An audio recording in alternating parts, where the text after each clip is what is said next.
Oi, me chamo Caio Martins de Freitas e a gente vai continuar sobre o assunto de capacitores dessa aula. Hoje vamos iniciar um conceito de capacitância. A gente entendeu o que era capacitância na aula passada, que nada mais é do que a carga necessária para se criar um diferencial de potência, um V, para poder gerar energia no nosso capacitor. A gente fez a seguinte fórmula na aula passada, que é, aqui, a carga é igual a capacitância por diferencial de potência. Só que a gente tem que entender que isso aqui, como eu expliquei na aula passada também, ela é uma constante de proporcionalidade. Como assim? Ela define qual o tamanho, quanto de carga vai ser possível nesse componente que a gente vai ter, nesse capacitor. E, seguindo essa lógica, vou tirar isso aqui. Pronto. E seguindo essa lógica, a gente pode achar aqui, ó, separar aqui, pá, Q dividido por V. A gente achou capacitância já, não precisa mais fazer mais nada. É mentira. A gente precisa entender de onde veio essa capacitância, como é que a gente acha Q e V no nosso sistema de capacitores e como é que a gente faz para fazer uma correlação bem leve que dá para utilizar a gente achar capacitância em todos eles. Eu destaquei certos fatores, como a geometria difere o tanto de capacitância que pode ser adquirida e outras coisinhas que pode definir o diferencial entre elas. Agora eu vou explicar um pouco mais detalhe como é que a gente pode entender melhor a carga dos capacitores, como a gente pode fazer essa correlação para a gente iniciar os estudos de capacitâncias para os capacitores no geral e com isso a gente conseguir se estender no assunto. Vamos começar com um exemplo básico de capacitores de planos paralelos. Aqui. Eles têm um campo elétrico uniforme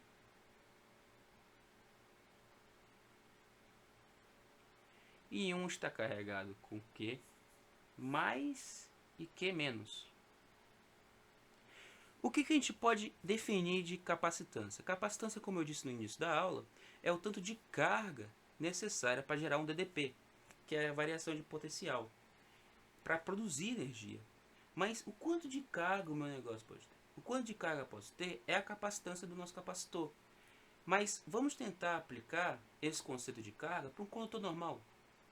Aqui, um condutor B. Esse condutor B ele é energizado por uma potência Q, por energia Q, uma carga Q, desculpa. Essa carga, ela traz energia para ele por conta da energia potente do trabalho que teve para transportar essa carga do infinito para o condutor. Esse trabalho aqui gera energia potencial.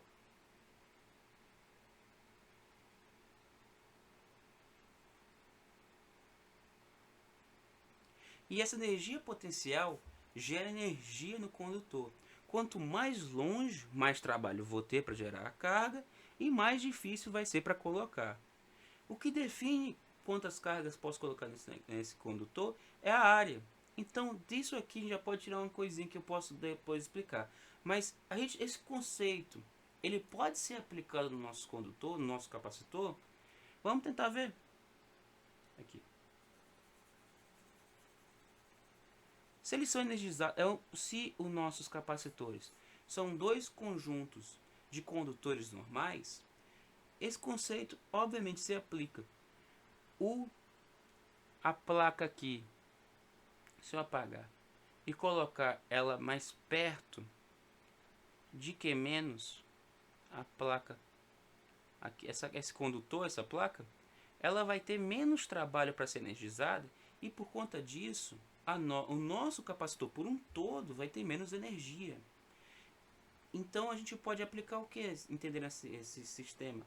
A gente pode entender que a seguinte regra, indutivamente, só a gente pensando um pouco, utilizando desses teoremas que a gente já sabe. Se a capacitância é o quanto de carga que pode ter no nosso capacitor, ela vai diminuir se tivermos uma distância maior entre eles. Agora, a gente tem que ter outra questão que eu vou receitar, que a gente tem que sempre lembrar. Isso aqui é uma demonstração 2D disso aqui, ó. Nada mais do que isso aqui.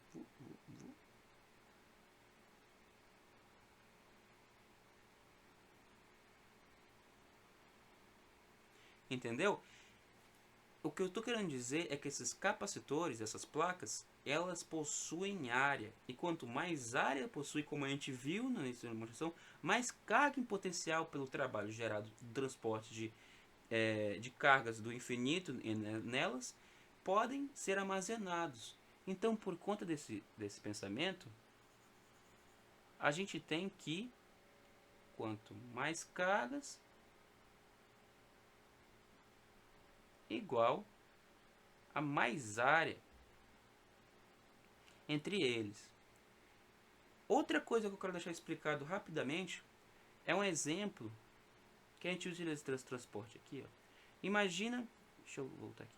Vamos imaginar esse Q, só para reforçar o ponto de distância, mais próximo aqui da nossa placa. Esse Q mais próximo, Q menos mais próximo da placa Q mais, vai ter uma força de atração maior, vai ficar bem mais atraído. E a gente botando o mesmo conceito de energia potencial, a gente pode imaginar que aqui tinha umas molinhas que vai ficar bem mais fortes, puxadas. Isso aqui é um exemplo de mostrar energia potencial também, de uma forma mais prática, mas é só para dar um exemplo mais dinâmico. E se tivesse mais distante, essas molinhas iam ficar mais... Eita, por que eu fui fazer isso? Porque agora eu tenho que fazer de novo. Não, não precisei não. Ok, precisei sim. Aqui, pronto. Pronto, como eu estava explicando. Essa molinha fica menor e tal.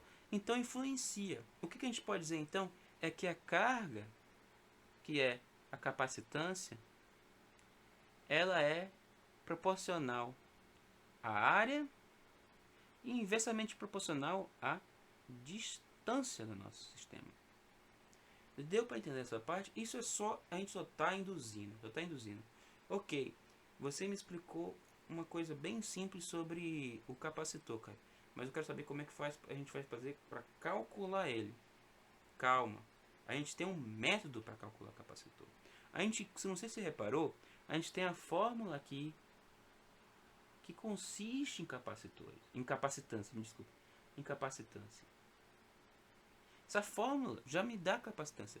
Então o que a gente precisa achar? A gente precisa achar uma carga e a diferença de potencial dessa carga. Nisso, a gente tem um método, que são regrinhas que a gente pode seguir para facilitar esse processo. Aqui, método.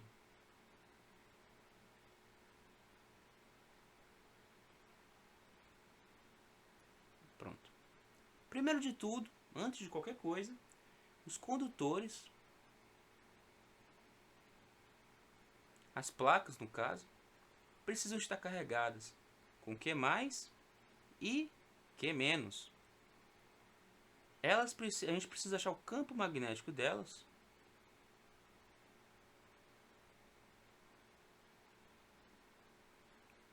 Delas que pode ser calculado por Gauss ou Coulomb, para a gente conseguir achar a carga, se não for dado. A gente está fazendo um exemplo mais demonstrativo. No exercício, vão te dar a carga. Se não der, você pode voltar para cá. Mas isso aqui é mais a gente ter uma noção geral de como a gente chega no valor. Com o campo magnético gerado, a gente tem que achar aqui. Essa belezura aqui vai ser a carga. A gente pode achar a carga com base no campo magnético e trocar assim, destacar o que a gente quer, utilizando de Gauss. Mas enquanto isso, vou explicar porque a gente vai usar Gauss também. Enquanto isso, a gente também pode ter uma demonstração do diferencial de potência em relação ao campo. Olha só o campo aqui. O campo, que vai também ser o V da nossa função aqui, para a gente achar a capacitância. Ok, a gente vai usar Gauss na maioria desses cálculos, muita maioria desses cálculos. Pra você ter noção, no próprio livro, peraí, voltei. No próprio livro, a explicação é dado utilizando Gauss, pois normalmente a simetria de nossos capacitores nos permite ver que o E é constante e por conta disso o campo, no caso, é constante dentro dele, fora dele é anulado, dentro dele é constante, e por conta disso facilita muito a integralização dele. E outra coisa, quando a gente vai aplicar um sistema de Gaussiana, não me esqueci o nome, espera um segundo que eu tenho aqui anotado o nome, e fica mais fácil de falar. É a placa Gaussiana, não... Superfície Gaussiana, achei. A superfície Gaussiana, a gente vai conseguir deixar ela perpendicular.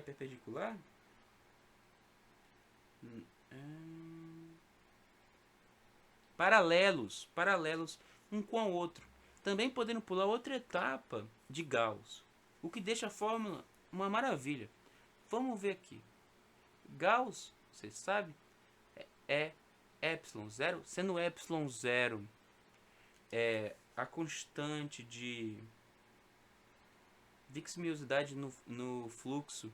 Acho que é alguma coisa assim. Depois eu falo com mais aula, com mais detalhe. A gente pode ver depois na aula aqui com mais detalhe. Mas é alguma coisa relacionada ao vácuo. Eles vão dar, é uma constante normal, vai ser dada por equação, pela integral do campo por dA igual a carga.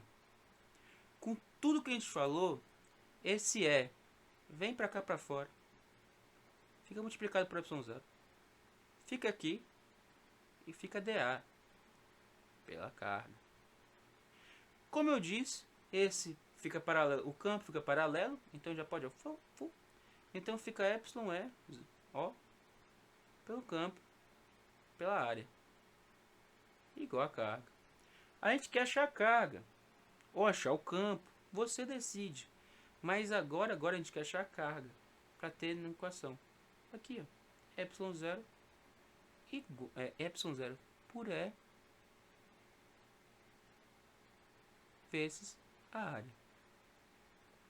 Explicada essa equação, a gente consegue demonstrar que conseguimos achar de uma maneira bem fácil a primeira parte do nosso que a gente pode utilizar para achar a capacitância. Agora a segunda, a diferença de potenciação. A diferença de potência é elaborada da seguinte maneira: ΔV igual a menos integral do início para o fim por E pelo campo vezes ΔS, a escala ΔS. Ok, nesse sentido, o que a gente pode utilizar para facilitar nossos cálculos? A gente pode facilitar nossos cálculos entendendo que isso aqui não é nada mais que é o elétron, a carga no caso, passando de um para o outro. Esse aqui define como é que vai ser esse caminho. A gente pode fazer um caminho difícil, pode fazer um caminho horrível. Aqui, ó. Esse caminho pode ser feito, mas por que a gente vai fazer esse caminho? Não tem para quê. Porque eu te digo, se a gente fizesse um caminho retinho, ó, de menos para mais, esse menos para mais, por coincidência, se ficam sinais opostos. Para falando de uma maneira mais técnica, o de menos para mais, a linha do campo coincide com o elétron. E se isso coincidem ficam a mesma coisa, a gente pode, ó, já cancela isso aqui, fica só o vetor não, desculpa, o diferencial de potenciação pela integral de menos para mais por E multiplicado por ds. Isso já ajuda no nosso cálculo. E como você vai ver em placas paralelas, já ajuda imensamente quando a gente for aplicar para achar o vetor em si, a capacitância em si. Com esses pensamentos já em nossa cabeça, a gente pode prosseguir com muito mais facilidade para a gente achar a capacitância deles. Mas aí, a gente achou isso aqui, achou isso. Por que a gente não pode aplicar isso para tudo? A gente vai aplicar isso para tudo. Mas por que a gente tem que aplicar cada um para um caso especial, cara? É por conta disso aqui, ó. A geometria dos capacitores modifica o quanto de carga eles conseguem armazenar. A capacitância muda. Então, como a capacitância muda, a fórmula também muda. A geometria é extremamente importante em capacitores. Por favor, não esqueçam disso.